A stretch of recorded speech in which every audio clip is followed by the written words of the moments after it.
早嗰排冚世界都話要養龍蝦喎，唔係煮嚟食嗰啲龍蝦啊，係一個 AI 模型。人人都話要喺自己電腦裏邊行龍蝦喎。講真，呢隻龍蝦唔係隨便行㗎，一個唔小心唔係擁有超級智能啊，係擁有超級風險啊！聽我講，唔喺電腦行龍蝦，直接用雙腳行龍蝦。一個行人帶大家去行一條有靚風景又100%冇病毒嘅龍蝦路線，沿龍蝦灣路同龍蝦灣郊遊徑暢遊清水灣郊野公園。我哋會途經莊嚴宏偉嘅湛山寺，探訪低調但歷史悠久嘅龍蝦灣石刻，踏足龍蝦灣石灘，登上大嶺洞，沿途賞奇石、吹海風，仲可以遠眺被譽為香港馬爾代夫嘅綠蛋島。路線仲包括龍蝦灣同大坑墩風箏場添。睇住風箏響天際翱翔，長期抑壓嘅都市人啊，心情都立刻放飛啦。最後我仲會為大家分享一個零遮擋嘅無敵東方財位，繼東平洲終極財位之後，今次再為你加持一波東方財運，等你又一次行山之餘都接下財氣啊！準備好未？唔使下載，無需安裝，亦唔怕中毒，直接出發行一轉既安全又有靚景又接到財氣嘅龍蝦路線啦！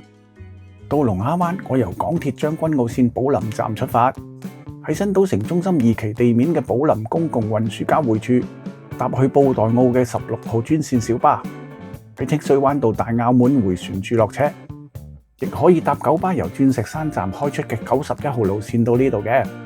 路線行法係咁樣嘅。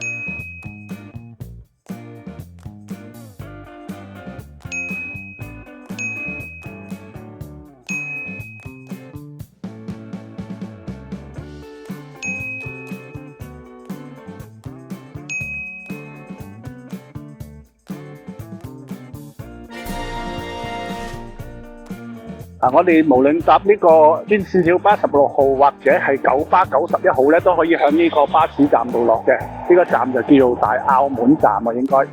咁我哋就響呢度出發啦。咁呢度有個牌咧，就係指示呢度有一間湛山寺嘅。咁我哋一間可以上去睇睇。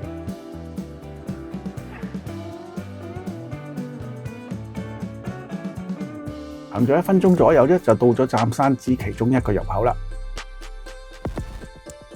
見到路旁擺放住8隻石獅子嘅，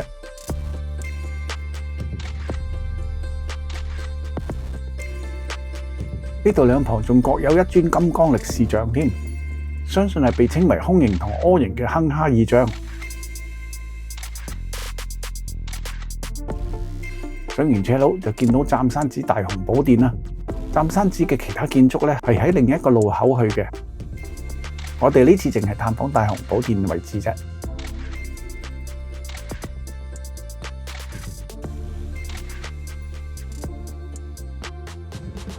探訪個湛山寺，繼續沿龍蝦灣路行。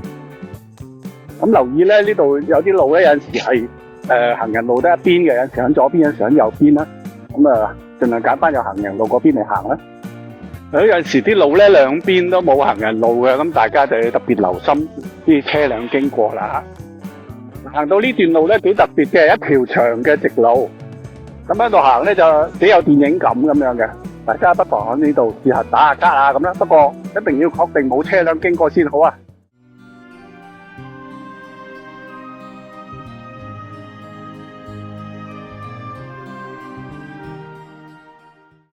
嗱，由大澳門站行咗大約30分鐘咧，我哋就嚟到呢度咧，係有一個叫做龍蝦灣石刻嘅，我哋可以落去睇下咧。嗱，呢度落去咧就係有龍蝦灣石刻噶啦。呢度有開揚位置可以欣賞廣闊海景。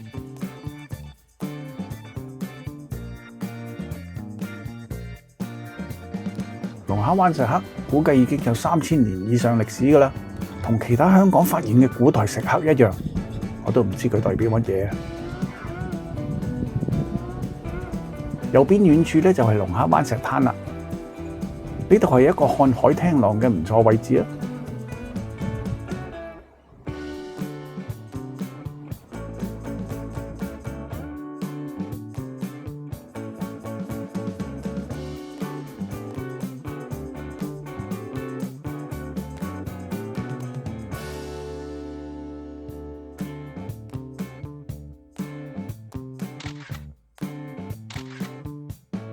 睇完龍蝦灣石刻，我哋繼續向前行，行咗大約係2分鐘到咧，兜2個彎就嚟到龍蝦灣石灘啦。石灘唔係咁好行啫，不過喺度欣賞海景都幾好嘅。龍蝦灣石灘由於位置偏僻，曾被電影電視劇作為走私、著草甚至犯罪棄屍等場景。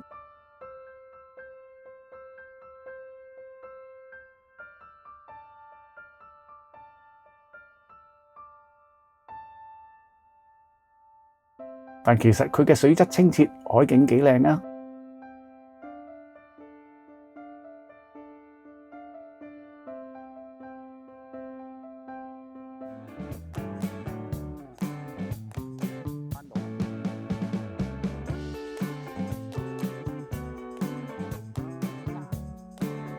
咁由龍蝦灣石灘就返嚟，我哋繼續向前行。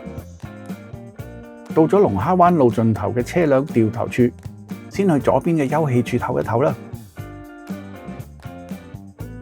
呢度有2個平台，較高嗰個有2 set 台凳，可以食下嘢咁啊。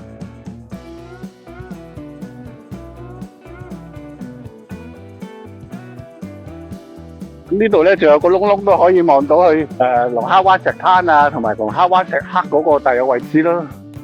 咁呢度如果係冇太陽曬住咧，就可以喺度唞下涼啊，休息下幾好嘅。估計呢個休憩處咧原意係可以俾人欣賞海景嘅，但同唔少類似景點一樣，缺乏適當維護，冇對周圍樹木定期修剪，大好嘅海景就差唔多被遮住晒啦。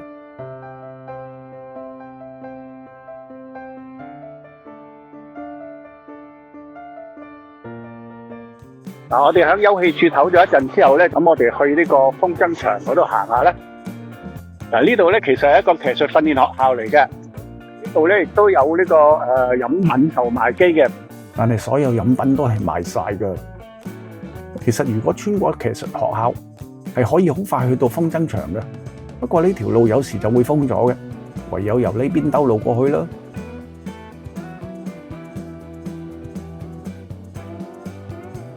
咁呢邊除咗可以通去呢個風箏場之外咧，仲可以繼續我哋一間嘅龍蝦灣郊遊徑嘅。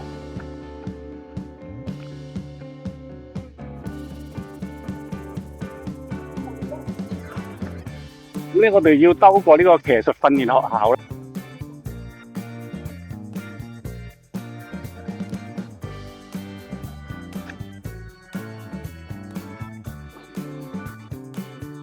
呢個上邊就係風箏場。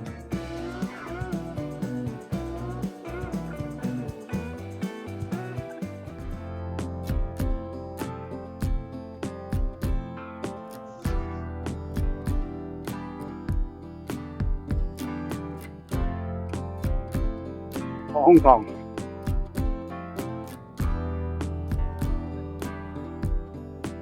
台邊睇下啦。哇！呢度有張看海嘅凳啊，坐喺度一個人獨自看海啊！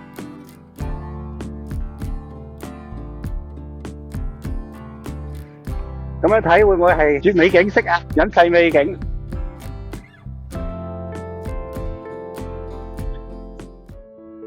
龍蝦灣風箏場平坦空曠，雖然設施唔多，但都係一個可以俾小朋友放下電同狗狗散下步嘅好地方嚟㗎。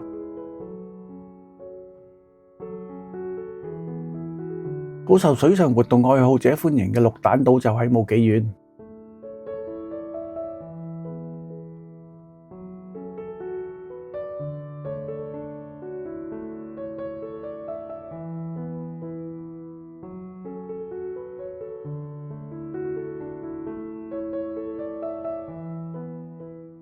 我哋去完呢個風箏場之後咧，我哋再沿呢個龍蝦灣郊遊徑上山啦。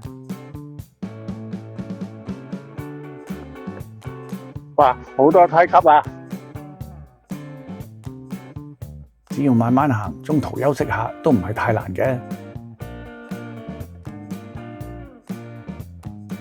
睇到呢度以為到頂啦，原來仲有一段距離啊！好彩有一段平路回下氣啦。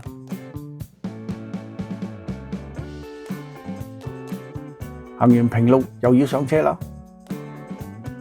呢個位置有一塊三角形，好似日本御結飯團嘅岩石，幾得意啊！好，繼續登頂。登頂之前呢，去呢度睇睇先啦。呢度對出嘅位置呢，除咗可以遠望綠蛋島，亦有條山路可以落到去綠蛋島㗎，不過就唔係咁易行嘅。再上高啲，見到幾塊砌埋好似烏龜嘅大石。打張卡先。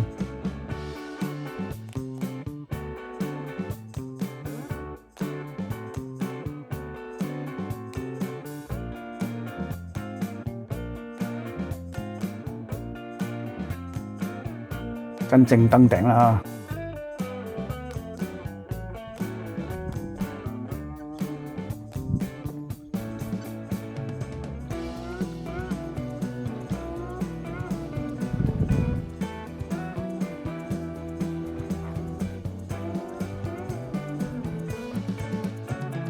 今日嘅氣溫呢，應該接近30度啊，有啲辛苦，梗係要打返張卡啦。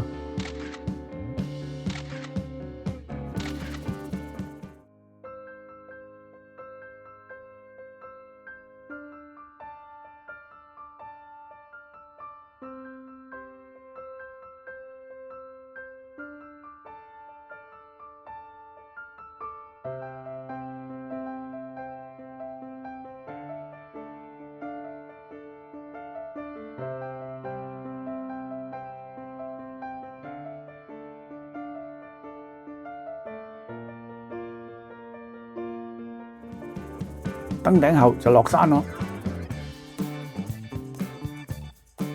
落山嘅路呢，初段較為平緩，尾段主要係石級路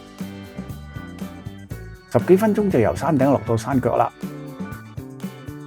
我哋終於嚟到清水灣郊野公園同大坑墩風箏場啦。咁入邊咧就好靚下嘅，好多設施嘅。咁啊有洗手間啦，又有小食亭啊咁樣嘅，又可以補給，又可以去廁所咁樣啦。同埋又可以放風箏啦，睇個景色好廣闊嘅。我哋而家就去。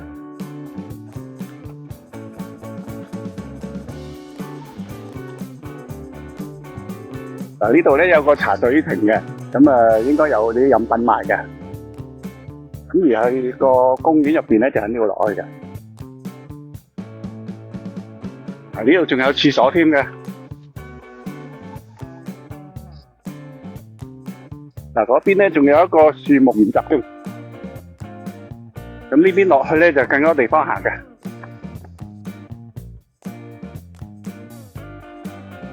嗱，呢邊咧仲有好大嘅燒烤場地添嘅。嗰度係可以斟水。咁一路都有好多康樂嘅設施添嘅。風箏場咧就喺上邊啊，好廣闊嘅範圍嚟嘅。呢個位置唔錯嘅。沿路而上，再有燒烤場同洗手間。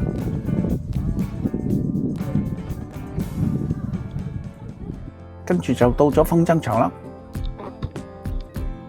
好靚嘅草地同山坡，廣闊優美嘅空間咧，絕對令人心曠神怡啊！呢度仲有一大片蘆葦草叢添，行到最高位竟然仲有標高柱喎，又係打卡嘅時候啦！呢個開揚高位嘅海景啊，點會唔靚啊？不論老幼喺呢度都享受住放風箏嘅樂趣。公園嘅休憩空間咧，好似行極都唔遠喎。清水灣郊野公園大坑墩風箏場咧，可以話係一個多元化嘅康樂場地。佢有野餐同燒烤區啦，樹木研習徑，俾一家大小享用嘅郊野空間，同寬闊嘅風箏場。東望更係遠無盡處嘅南中國海，係非常值得一到嘅好地方。而家要同大家分享一下呢個場地內隱藏住嘅一個無敵東方財位。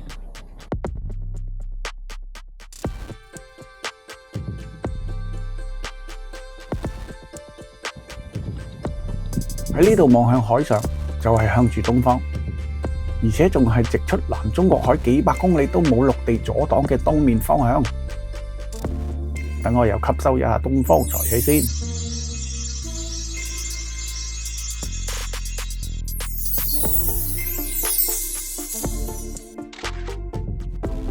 無遮無擋嘅東邊應該都係睇日出嘅靚位嚟啦。嗱，我哋而家就行完呢個清水灣郊野公園嘅東增場啦。咁呢度好多設施啦，咁啊帶大家睇完晒啦。咁我哋而家就翻出嚟呢個停車場呢個回旋處呢度咧。咁先後咧，我哋就由呢度由山上面落嚟嘅。咁我哋就喺回旋處嘅我哋而家嘅左手邊行翻呢個清水灣路出去。前面見到呢個比較高尖嘅山咧，就係釣魚翁嚟嘅。嗱，咁我哋又翻落嚟大澳門呢個回旋處呢度啦。咁我哋就可以搭翻16號嘅專線小巴去寶林嗰邊啦，或者係91號嘅九巴去呢個鑽石山站嗰邊嘅。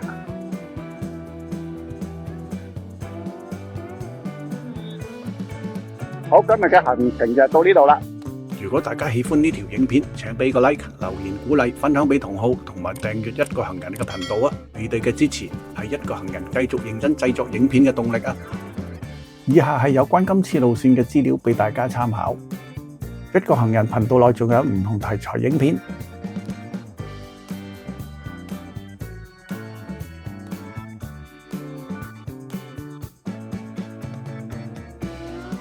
請 click 呢度嘅播放清單慢慢欣賞啦。多謝收睇，拜拜。